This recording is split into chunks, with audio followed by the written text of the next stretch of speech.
ఓం నమో వెంకటేశాయ. చాలా రోజుల నుంచి నేను ఒక వీడియో చేద్దామని అనుకుంటున్నాను. అంటే నేను రీసెంట్‌గా మన తిరుమల తిరుపతి దేవస్థానం నందు శ్రీవారి యొక్క సేవకైతే వెళ్ళడం జరిగింది.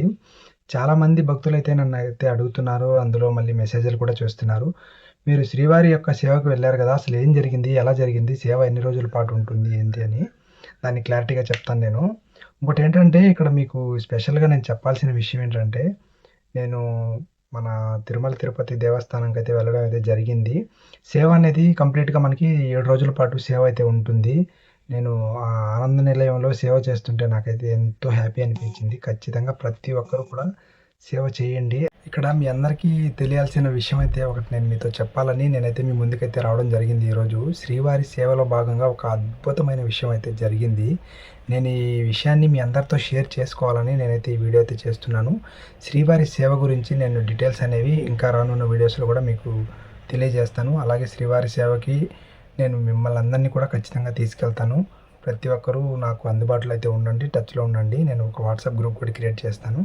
అందరూ నాకు అందుబాటులో ఉంటే మీ అందరిని అయితే తీసుకెళ్ళడం జరుగుతుంది. శ్రీవారి సేవలో భాగంగా మాకు 7 రోజుల పాటు శ్రీవారి యొక్క సేవ అయితే ఉంటుంది. శ్రీవారి సేవకి ఫస్ట్ రోజు రిపోర్టింగ్ ఇచ్చేసాము. దాని తర్వాత రోజు నుంచి మాకు డ్యూటీలు అయితే వేయడం జరిగింది. రూము, ఫుడ్డు, బెడ్డు అన్నీ శ్రీవారియే ఫ్రీగానే ఇస్తారు మనకి. అలాగే మనకి శ్రీవారి సేవలో భాగంగా మాకైతే వీక్యూసీ 2లో అయితే క్యాంటీన్‌లో పడింది డ్యూటీ అనేది.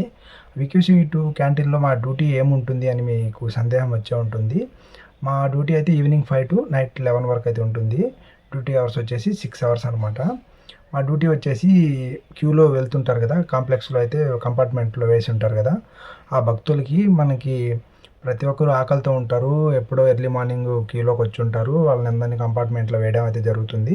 కాబట్టి వాళ్ళందరికీ మేము ఈవినింగ్ టైంలో 5కి వెళ్ళగానే పాలు ఇవ్వాలనమాట. ఒక 4 క్యాన్లు ఉంటాయి. ఒక క్యాన్ వచ్చేసి 40 లీటర్స్ అయితే ఉంటుంది. అట్లాంటి మా బ్యాచ్ ఉంటాం కదా! మేము 11 మెంబర్స్ బ్యాచ్. మేమందరం కలిసి పాలనేవి భక్తులకైతే క్యూలో ఉన్న చిన్నపిల్లలకి, పెద్దవాళ్ళకి ప్రతి ఒక్కరికి పాలనేవి మేమైతే భక్తులకి డిస్ట్రిబ్యూట్ చేయడం మా డ్యూటీ అనమాట.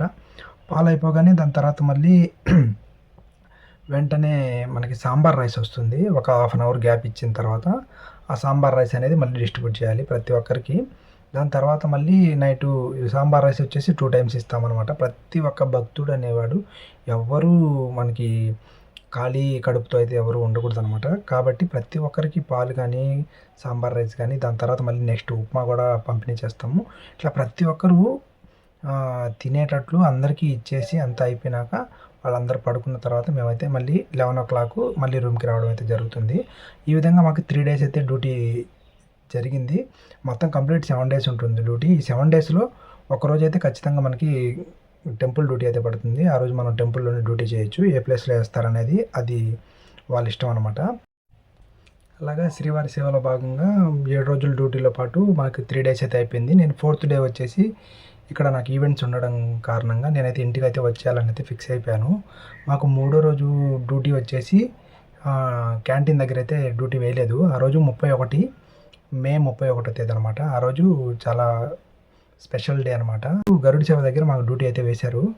చాలా అంటే చాలా హ్యాపీ అనిపించింది నాకు. ఎందుకంటే మా గరుడ సేవ భక్తులందరూ మోస్తుంటే మేమైతే వాళ్ళ పక్కనే ఉన్నాము. అంటే గరుడ సేవ అంటే దేవుడిది ఉంటుంది కదా! వాళ్ళందరూ పల్లకి మోస్తారు కదా! దాని చుట్టూ మేమైతే ఎవరు భక్తులందరూ దగ్గరకు వచ్చేయకుండా మేము దాని పక్కనే ఉండేటట్టు మా డ్యూటీ అయితే వేశారు. మాడవీధుల్లో దేవుడిని మొత్తం ఊరేగింపు చేసుకొని తీసుకురావాలనమాట. అదే మా డ్యూటీ. డ్యూటీ వచ్చేసి 9:00 అయితే అయిపోయింది. డ్యూటీ అయిపోయిన తర్వాత ఇంక నేనైతే చాలా బాధపడుతూ ఉన్నాను. ఎందుకంటే నా డ్యూటీ అయిపోయింది. ఇంకా క్లోజ్. రూమ్‌కెళ్ళామంటే ఇంకా ఫ్రెష్ అప్ అయ్యేసి రెడీ అయ్యేసి ఇంక నెక్స్ట్ డే మార్నింగ్ నేను ఇంక ఇంటికి వచ్చేసేయాలి. అంటే నేను 7 రోజుల పాటు సేవకైతే వచ్చాను. కనీసం పెద్దాయన్ని చూడకుండా నేను ఇంటికి వెళ్ళిపోతానా అని నేను కాసేపు అక్కడ కూర్చొని చాలా బాధపడ్డాను. కానీ నేను ఇక్కడి నుంచి వెళ్ళినప్పటి నుంచి చాలా పవిత్రంగానే ఉన్నాను. దేవుడిని మనసులో స్మరించుకుంటూ దేవుడికి మంచి సేవ చేయాలనే భావంతోనే నేనైతే వెళ్ళాను. కాబట్టి నాకు దేవుడు మంచి చేస్తాడని ఎక్కడో ఫీలింగ్ అయితే ఉండింది. కానీ నేనైతే మంచిగానే చేశాను. కానీ ఏంటి దర్శనం జరుగుద్దా లేదా అని కాసేపు ఒక 15 నిమిషాల పాటు నేను చాలా బాగా ఫీల్ అయిపోయాను. దేవుడిని ఒకటే అనుకున్నా, నేను చేయాల్సింది మీకు చేశాను. మీరు నాకు దర్శనం ఇస్తారా లేదా అనేది మీ చేతుల్లోనే ఉంది అని నేను ఫిక్స్ అయిపోయాను. దాని తర్వాత టెంపుల్ దగ్గర అయితే మాకు డ్యూటీ వేశారు. కాసేపు ఎవరు ఫొటోస్ తీసుకోకుండా ఇక్కడ ఉండమని చెప్పారు. సరేలే అని చెప్పి అక్కడే వెయిట్ చేస్తున్నాం. ఒక హాఫ్ అన్ అవర్ దాకా అక్కడే టైం అయిపోయింది.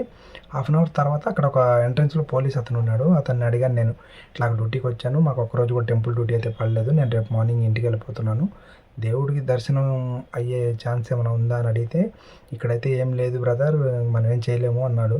ఏదైనా ఆప్షన్ ఉంటే చెప్పు, నేను ఎలాగలా చేస్తాను, నాకైతే దేవుడిని చూడాలనిపిస్తుంది అని అయితే అడిగాను. దాని తర్వాత మనకి చిన్న సలహా ఇచ్చారు. అక్కడ వేరే సార్ ఉంటారు, అక్కడికి వెళ్ళి అడుగు అన్నారు.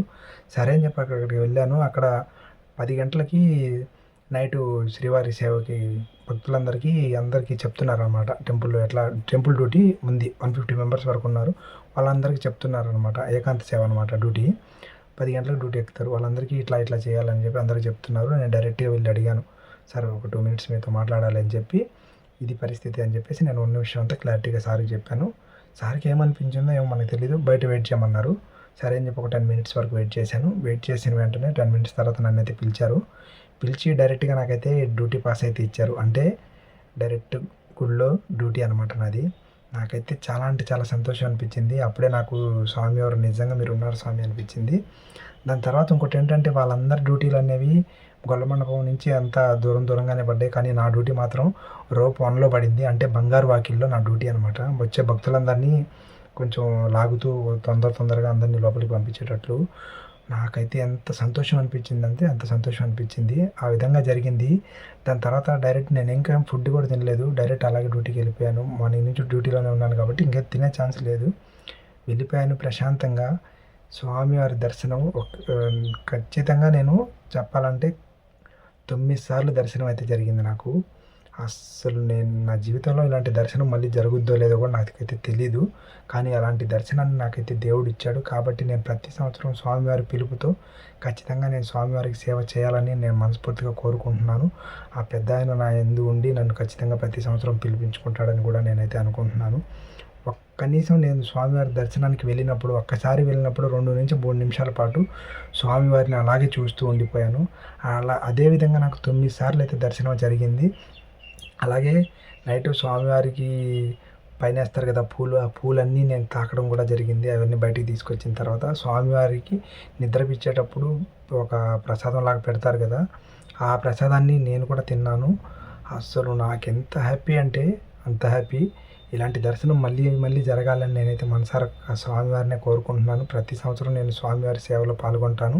అలాగే నా తరపు నుంచి కొత్త వాళ్ళందరినీ కూడా సేవకైతే తీసుకెళ్తాను. అదేవిధంగా చాలామందికి సేవ చేయాలనే ఆలోచన అయితే ఉంటుంది, కానీ ఎలా వెళ్ళాలి, ఎలా చేయాలని చాలామందికి తెలీదు. నేను వీళ్ళందరినీ దగ్గరుండి గైడెన్స్ ఇచ్చుకొని నేను అందరిని నా తరపు నుంచి చాలామందిని అయితే సేవకైతే తీసుకెళ్తానని మనసారా కోరుకుంటున్నాను.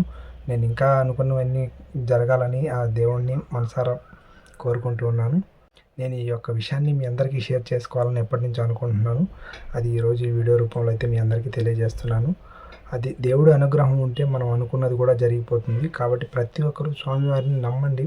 మీ కులదేవతలని ఎవరినైనా నమ్మండి, కానీ మీరు దేవుణ్ణి పూజించేది మనస్ఫూర్తిగా అయితే దేవుణ్ణి ప్రార్థించండి. మీరు మనస్ఫూర్తిగా చేశారంటే దాని తర్వాత ఫలితం కూడా వేరేగా ఉంటుంది.